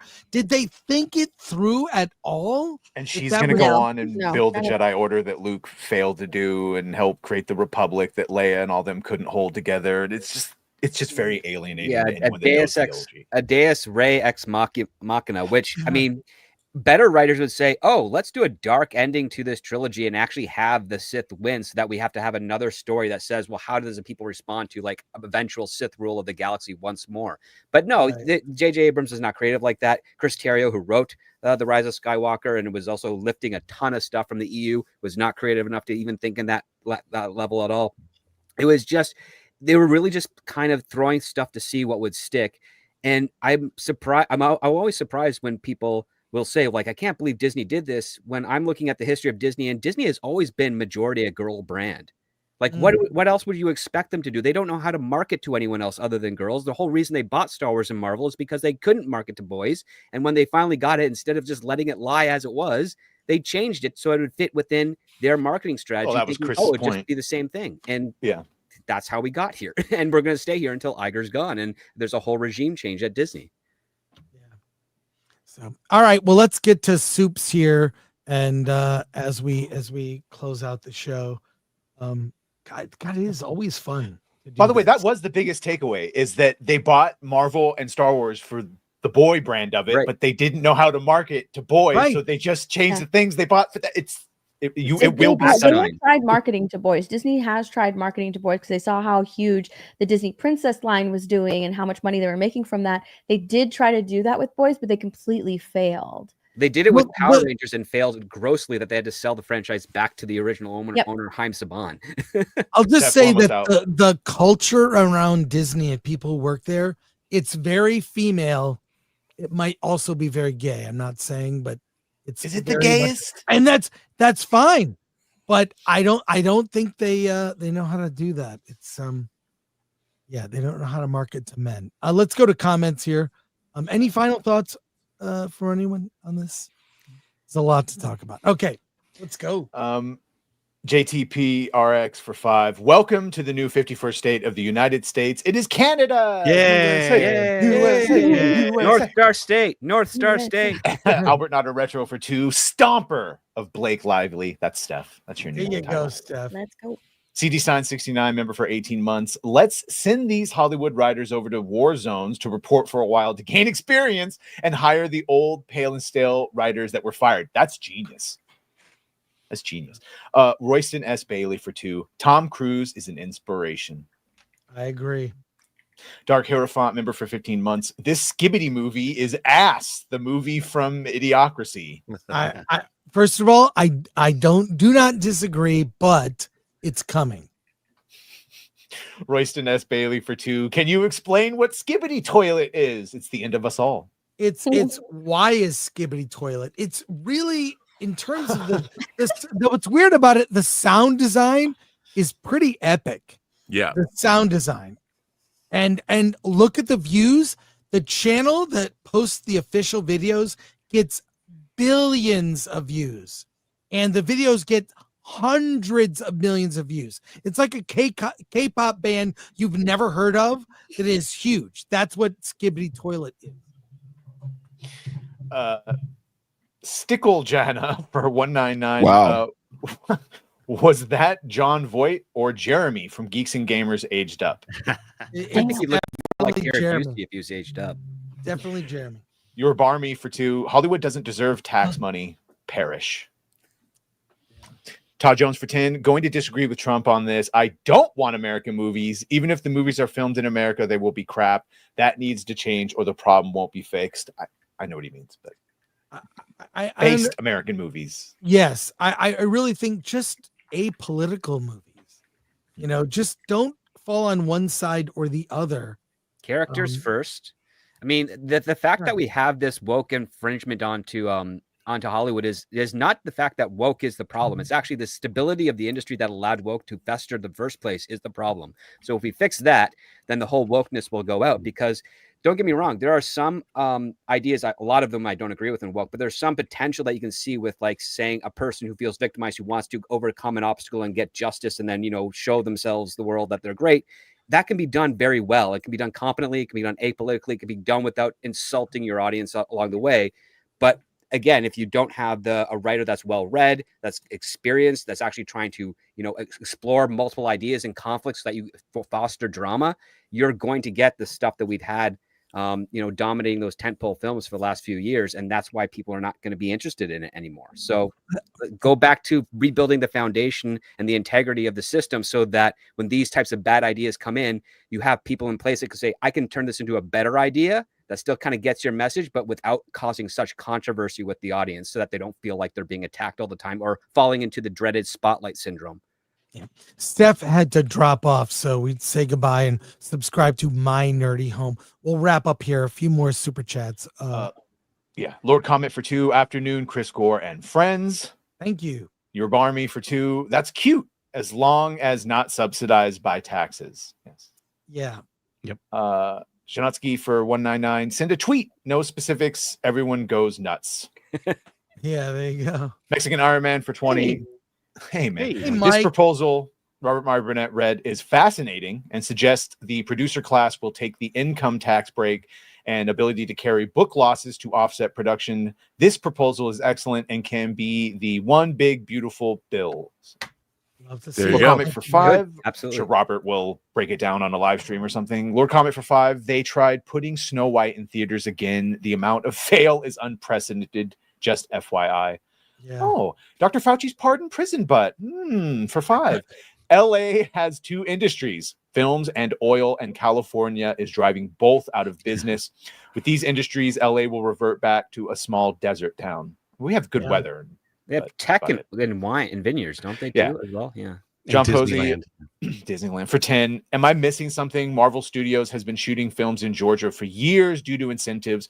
What exactly has changed other than trying to pull productions from Canada and the UK? Yeah, that's what they Nothing. want to pull. That's the point. That's They're the not point. coming back. Make it in America. Yeah. Who cares if it's in Georgia? But yeah. I want to thank our mods, Lord Thoth, MK Solid, Atomic Lori, Glenn Uccio. Want to thank everyone on our panel. Appreciate all of you. We'll be back next week. Please plug your channels as.